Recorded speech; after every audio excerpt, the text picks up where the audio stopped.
The first time I met Terry, she showed up in my Connect group. She knocked on the door and she said, my friend signed up for this Connect group and she wanted me to come with her, but she didn't come. But I'm here. I want to be here. So she came in and she joined the Connect group. Terry has 5 kids, and you wouldn't know it to look at her. She just takes it all with poise and stride. She finds her strength in her faith. She finds her strength in the word. She finds her strength in community. But it's been pretty rough. She's had to deal with a lot from a lot of different areas. It's not just one big bad thing. It's like a few big bad things coming from a lot of directions. It's been a real struggle.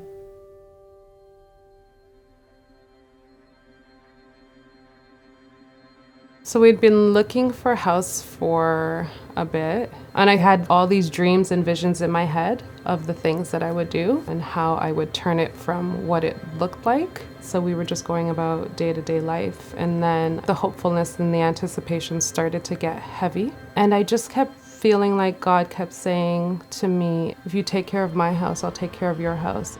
If you take care of my house, I'll take care of your house. And so I was like, yeah, for sure. Like, definitely I want to take care of your house, God. But during that time, I felt like my household was crumbling.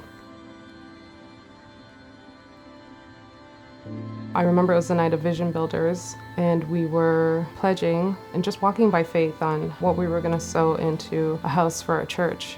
And it was that night that my husband left.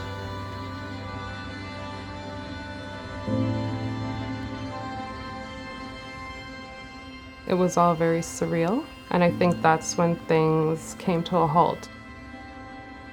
Survival mode kicked in, and so I really needed to step up and protect my children.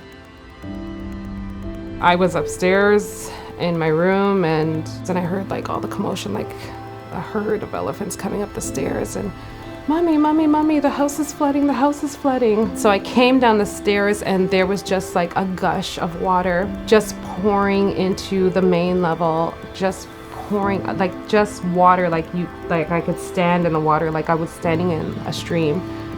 And I just was dumbfounded. I was looking around and I thought, like, really, God, are you kidding me? Like, is it not enough? Like, when does it end? When will the breakthrough come? We put in a claim and the insurance came in, and the minute we packed up our stuff and had to leave, there was a state of emergency declared. And we actually didn't have anywhere to go because people didn't want anyone in their homes. And I remember driving home just weeping and weeping, and I just cried out to God. And I just told God, I'm like, you need to do this. Like, you need to be my husband. You need to be the father of these children. Like, you need to come through for me. Like, this is too much. One day the adjuster called me and he said, you're a woman of faith, right? And I said, yes. And then he's like, I don't want to worry you, but my God, like the things we found behind your wall, lots of things are not to code, and you guys could have blown up.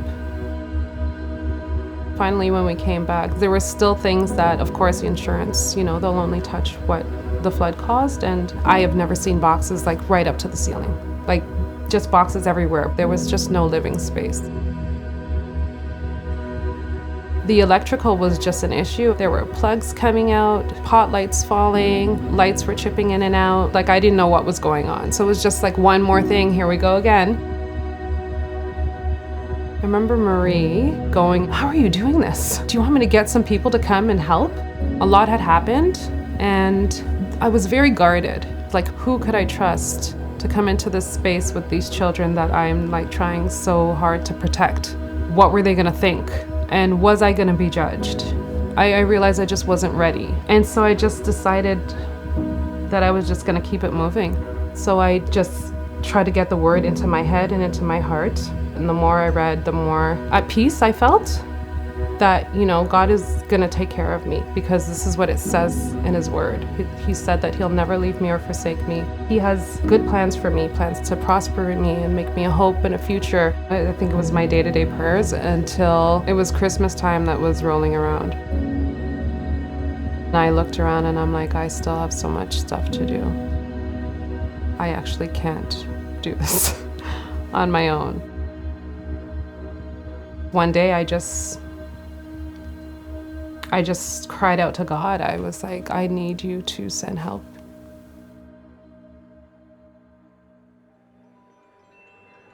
As a church, every single year we do 21 days of prayer and fasting where we commit to praying every day in the morning together as a church and fasting. And we were coming to the end of that. Pastor Sam and Jess, we ended up just calling her on Sunday afternoon and he said, hey, look, Terry, we've heard a bit of your story, and as a church, we just want to look to come around and help a little bit.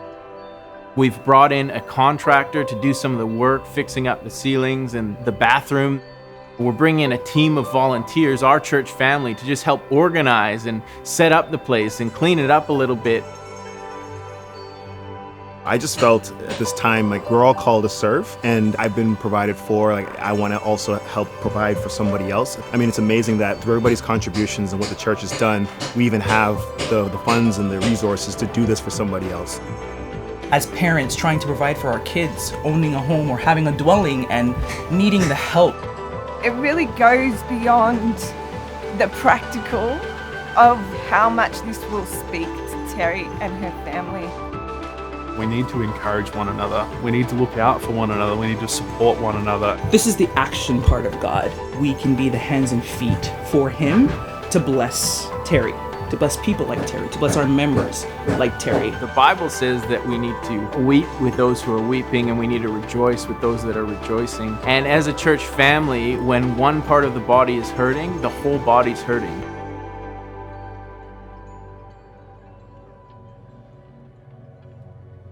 This was everything was here. Oh my goodness. Oh my goodness. This is gorgeous. Oh my goodness, this is beautiful. Oh my goodness. I need a minute. Sorry. If we were keeping consistent with Vision Builders every year, it would have been this Friday. And I thought to God, like, you've restored my home.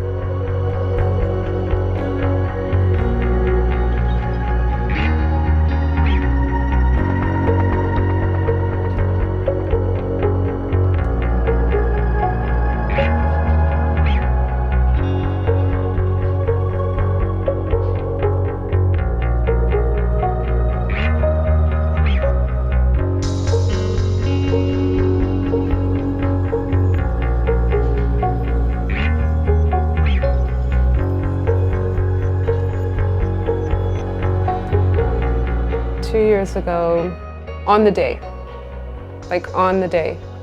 He restored my home. Just holding on to God and being able to hear Him say, like, if you build my house, I will build yours. You build my house, I will build yours. And I said, okay, I'll build your house.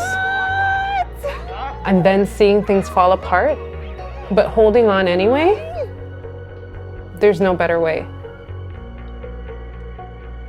I have realized through the years that the God that we serve cannot be outgiven. There's nothing that I could have ever given His house that I could ever outgive Him and what He would give to me in my house and my children, and I just am really grateful. And it's just the beginning of the restoration, and I feel like this story that we've been going through as a family, it's a story of beauty for ashes. Yes. So what's unique about this story, it's not just everyone playing their part here physically, but it's the church, it's the whole church. It's so important and so valuable that we partner together and we build one another up in faith and we help run towards God together so that people are feeling like they can win.